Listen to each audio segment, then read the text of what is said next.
Radio Kédou, le journal avec ce... Radio Kédou, le journal.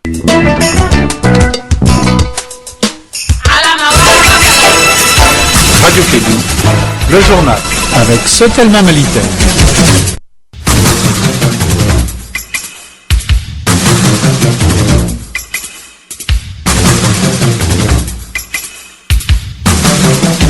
« 13h en temps universel, bonjour à toutes et à tous et merci de choisir Radio Kédou pour vous informer au sommaire de l'actualité.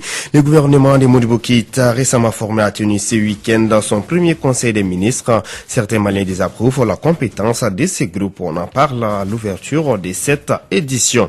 Plus de 300 personnes ont été formées pour mettre de l'ordre dans nos différents marchés. Ils sont formés en technique d'assainissement, à la gestion et à la sécurité des marchés de la cité des Trois Caïmans. Vous aurez plus de détails dans cette édition.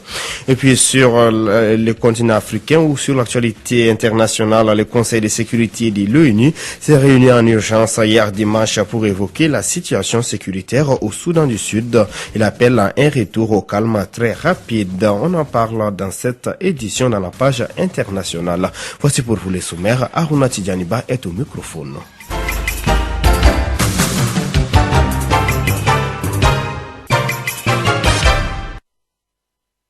Mais il y a quelques jours, la nouvelle équipe gouvernementale est déjà à la tâche. Elle a tenu son premier conseil des ministres. Ce nouveau gouvernement de Modibo Keïta n'est pas bien accueilli par certains Maliens, notamment à cause de sa taille qui est de 34 membres. Kassim Traoré.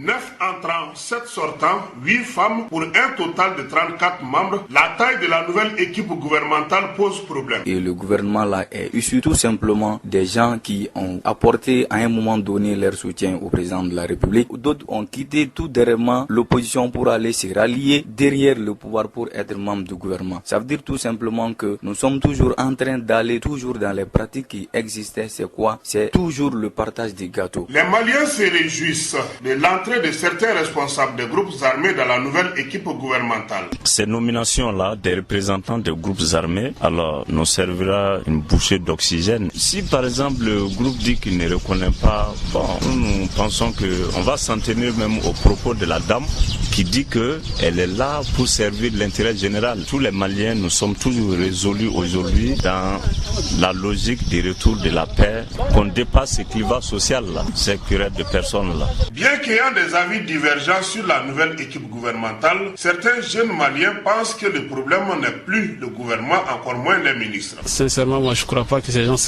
qui sont entrés tout récemment là peuvent apporter quelque chose de nouveau. Parce qu'à chaque changement, les gens croient que ça va apporter quelque chose, mais rien. En fait, le problème c'est pas ces gens-là. Le problème, c'est la tête même qui est mauvaise. Il faut qu'on se le dise. Ça va pas du tout. En moins de 3 ans de gestion du pouvoir, le président Ibeka a eu 3 premiers ministres, 5 changements de gouvernement, dont 3 sous l'actuel premier ministre Modibo Keïta. Malik Alousseini signe son retour dans le gouvernement. Le nouveau patron du département de l'énergie et de l'eau est en terrain connu. Il succède à Mamadou Frankali Keïta, son portrait signé Mahamadou Khan. Malik Alousseini s'est bien illustré lors de la crise de 2012 avec le COREN, le collectif des ressortissants du Nord, ce qui lui a valu d'être ministre délégué auprès des ministres des administrations territoriales chargés de la décentralisation entre septembre 2013 et avril 2014. Le natif de Bangoundé, dans la région de Gao, est dans son domaine de prédilection avec ce nouveau poste dans le gouvernement d'Ibek. L'ancien directeur général de l'hydraulique entre 2001 et 2008 est en effet titulaire d'un diplôme d'ingénieur des sciences appliquées option hydrogéologie obtenue à l'école nationale d'ingénieurs ENI de Bamako en 1983. Une année plus tard, il intègre la fonction publique de l'État en qualité d'ingénieur de l'énergie et des mines. De 1991 à 2003, Malik Alousseini se spécialise dans le domaine de l'eau et de l'énergie à travers plusieurs stages en France notamment. Il part ensuite en détachement auprès du programme des Nations Unies pour le développement PNUD de 1988 à 1997 pour le suivi des projets hydrogéologiques avant de retrouver l'administration publique en 1999. Avant de devenir ministre de l'énergie et de l'eau, Malik Alousseini, qui a fêté ses 56 ans cette année, était expert auprès du haut représentant du président de la République pour le dialogue intermalien entre mai 2014 et juillet 2015 avec le titre de chef de cellule chargé des relations avec les groupes armés. Détenteur du chevalier de l'ordre national du Mali et amoureux de la lecture, de la marche et des voyages, le nouveau patron du département de l'énergie et de l'eau est marié et père de 4 enfants. Sur un autre sujet, 200 millions de francs CFA alloués pour les femmes des différents camps militaires du Mali, c'est le fruit d'une convention de partenariat signée entre l'APEJ, les services sociaux de l'armée et d'autres partenaires. La cérémonie de signature a eu lieu au camp du génie militaire de Bamako.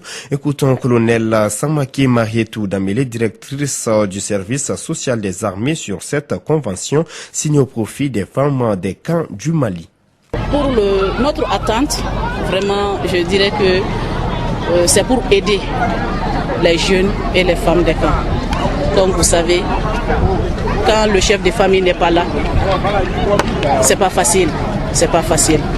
Donc vraiment, ce fonds va nous aider vraiment à faire des activités génératrices de revenus, à améliorer les conditions de vie de nos familles et de nos enfants. Vraiment. Donc nous disons, les bénéficiaires ils sont nombreux, parce que ce n'est pas seulement Bamako, c'est toutes les régions militaires.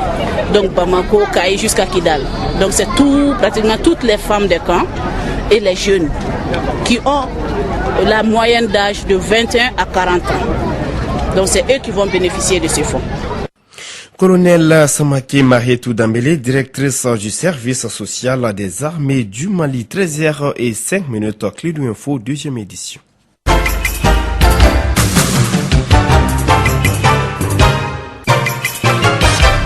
L'évolution de la situation conjoncturelle au Mali en fin avril 2016, c'est le thème de la 2e rencontre semestrielle entre le Conseil national du patronat du Mali et la Banque centrale des États de l'Afrique de l'Ouest. La problématique des règlements d'impôts par virement bancaire et les plafonnements des paiements en espèces ont été également abordés lors de cette rencontre. Le point avec Kassim Traoré.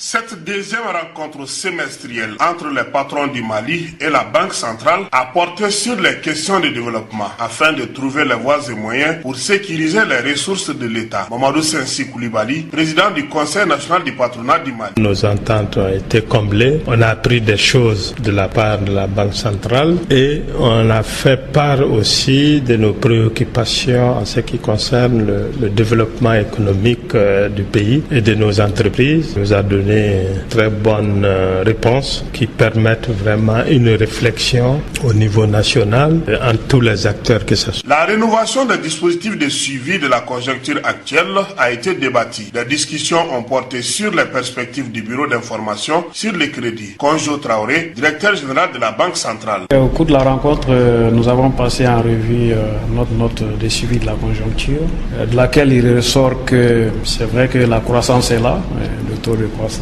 est 5,3 pour l'année 2015, estimation. Qu'à cela ne tienne, il y a des secteurs où on a noté un peu d'essoufflement actif. Donc l'une des préoccupations justement, c'était de voir en quelle mesure on peut doper l'industrie. Le Conseil national du patronat du Mali, face à la situation, veut s'approprier des marchés publics pour asseoir un vrai développement. Toutes les entreprises, que ce soit des micros, des grands ou des multinationales, il faut que ça s'ouvre à tout le monde, que les sociétés se mettent ensemble pour pouvoir soumissionner à l'offre publique. Tant qu'on n'est pas arrivé à ce stade, on ne peut rien faire. Et pour arriver à cela, il faut que le secteur privé gère l'offre publique. La prochaine rencontre entre le CNPM et la BCAO est prévue pour la fin de l'année. 360 personnes formées pour mettre de l'ordre dans nos marchés. Ils ont été outillés en technique d'assainissement à la gestion et à la sécurité des marchés de la capitale malienne. L'initiative est du collectif des associations des marchés du district de Bamako en partenariat avec le Fonds d'appui à la formation professionnelle et à l'apprentissage FAFPA. La cérémonie de remise des attestations et autres matériels de travail a eu lieu ce week-end à Bamako en présence de notre reporter Mahamadou Khan. Avec ce projet, le marché de Bamako, réputé sale et mal géré, pourrait respirer de nouveau. Cheikh Mar Djabi, secrétaire général du collectif des associations des marchés du district de Bamako. La viabilité, le développement économique d'un tissu ou même d'une structure comme le marché, si vous les sécurisez et vous les empêchez de prendre feu, vous les empêchez d'être sales, vous arrivez à mettre un règlement intérieur entre eux et ceux qui les gèrent, qui sont les mairies. Vraiment, moi je pense que c'est une stabilité qui peut nous amener à même adopter des comportements, des attitudes par rapport aux baisses des prix, par rapport à la qualité des marchandises qu'on vend. Une trentaine de millions de francs CFA ont été nécessaires pour mettre en place ce programme. Ibrahim Tangara, du Fonds d'appui à la formation professionnelle FAFPA. L'aspect formation qui a été financé par le FAFPA. Et dans l'aspect formation, il y avait 3 thèmes. La formation contre les incendies dans les marchés. Ensuite, et ça a concerné 200 personnes. Et la formation en assainissement des marchés. Ça a concerné 100 personnes. Et la formation des différents gestionnaires des différents comités des marchés. C'est pour 40 personnes. Cheikh Mar Sako, président du SINACODEM, le syndicat national des commerçants détaillants du Mali. Nous allons veiller à l'application, nous allons suivre avec le collectif de commerçants détaillants. Et comme nous sommes tous des responsables de commerçants détaillants, je pense que sur ces côtés, nous sommes ensemble. Des attestations et des kits composés de râteaux ou encore de balais ont été remis aux apprenants à l'issue de la cérémonie par Keïta Aminata Maïga, première dame de la République du Mali et marraine de l'événement. L'actualité en bref, en 1989, le conseil d'administration du programme des Nations Unies pour le développement PNUD a recommandé de faire du 11 juillet la journée mondiale de la population afin d'attirer l'attention sur l'urgence et l'importance des questions de population. Les thèmes de cette année, investir dans les adolescentes. Les adolescentes du monde entier sont confrontées à d'énormes défis. Beaucoup sont considérés par leur communauté ou leurs parents comme étant prêtes pour le mariage et la maternité. Beaucoup sont obligés de quitter l'école et voient leur perspective d'avenir se rétrécir. Pour celles qui ne quittent pas l'école, l'accès à une information de base concernant leur santé, les droits de l'homme ou la santé reproductive n'est pas garanti. Cela les rend plus vulnérables aux maladies, aux agressions ou à l'exploitation.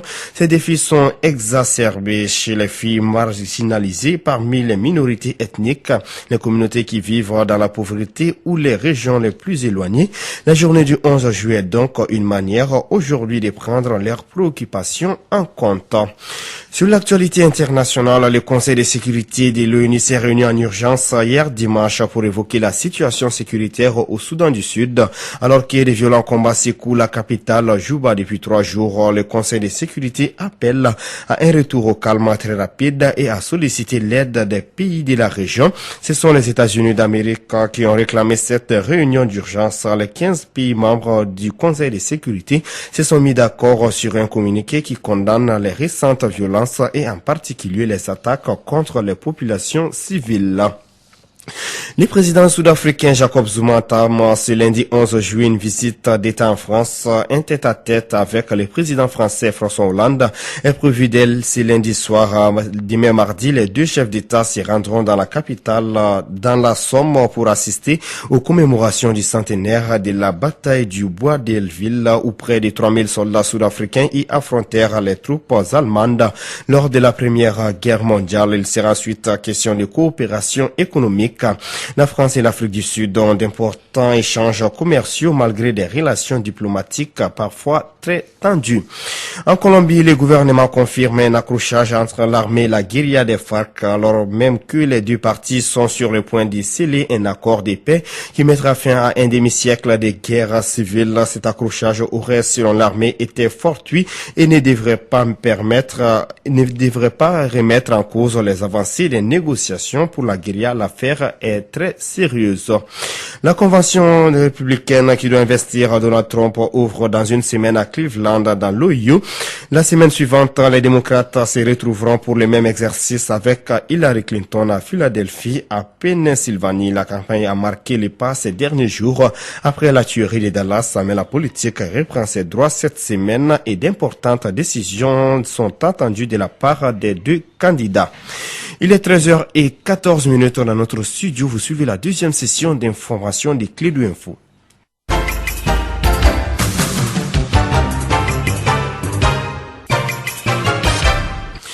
Sur l'actualité nationale à présent, les Caïsiens prévoient une marche pacifique les samedis prochains dans la cité des Rails. Objet demandé au gouvernement du Mali. Un deuxième pont dans la première région administrative du Mali dans les plus brefs délais.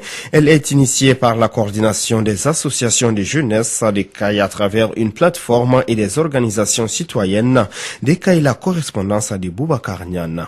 Selon les organisateurs de cette marche, les Caïsiens ont une épée de Démoclès au-dessus de leur tête. Depuis quelques années, l'état du pont de Caï est critique. Les populations de communiqué en communiqué constatent petit à petit l'état grave de ce pont et la nécessité de construire un deuxième pont s'impose rapidement. Amara Danyogo, membre d'organisation. Nous avons initié cette marche pacifique, la jeunesse des Caïs avec l'ensemble des forces vives de la population caïsienne pour avoir un pont ultramoderne qui répond aux besoins du développement de la région des Caïs. Parce que, bien sûr, on est d'accord avec la réhabilitation de l'ancien pont, mais le deuxième pont est une nécessité à Caï. Parce que plus de 85% de la marchandise passe par Caï. Et également, nous avons fait le constat qu'aujourd'hui, vu les prévisions, Caï, la population s'agrandit du jour au jour. Donc, Caï a besoin d'un pont ultramoderne qui répond aux normes internationales avec des échangeurs et non une passerelle. La jeunesse de Caï et l'ensemble des forces vives veulent interpeller le président de la République de l'urgence de faire un deuxième pont dans la première région du Mali. Les populations vont marcher du pont de Caï au gouvernorat de Caï. Enfin, les organisateurs se réjouissent également les travaux de réhabilitation du pont de Caï conclu entre le gouvernement de la République du Mali et l'entreprise Somafrais pour un montant, toute taxe comprise de 2 milliards 34 millions de francs CFA pour un délai d'exécution de 12 mois. Boubacar Niane, Radio Clédou, Caï. Merci Boubacar Niane. Sans transition, parlons sport. Les Aiglons du Mali ont fait match nul 0-0 face aux étalons juniors du Burkina Faso. Cette rencontre rentre dans le cadre du match aller du troisième et dernier tour des éliminatoires de la CAN Zambie 2017. Et puis, fin hier dimanche de la 15e édition du championnat d'Europe des Nations France 2016, le Portugal, vous le savez, certainement remporte la compétition. C'est donc le premier sacre de l'histoire de la Seleção, cet Euro de football 2016, avec 20 matchs de plus qu'en 2012, a rapporté 2 milliards d'euros de recettes à l'UEFA, l'Union européenne des associations de football, un record, mais malgré cela, les retombées économiques en France sont pour l'instant décevantes et devraient être négligeables selon des experts. Nous arrivons à terme de cette édition, la deuxième des Clés du Info. Merci à vous de l'avoir suivi. Présentation Aruna Tidjaniba à la technique, Fatou Fall. Retrouvez tout de suite les desks sport pour l'actualité sportive en langue nationale bamana. Radio Clédou, le journal avec Sotelma Malitaire.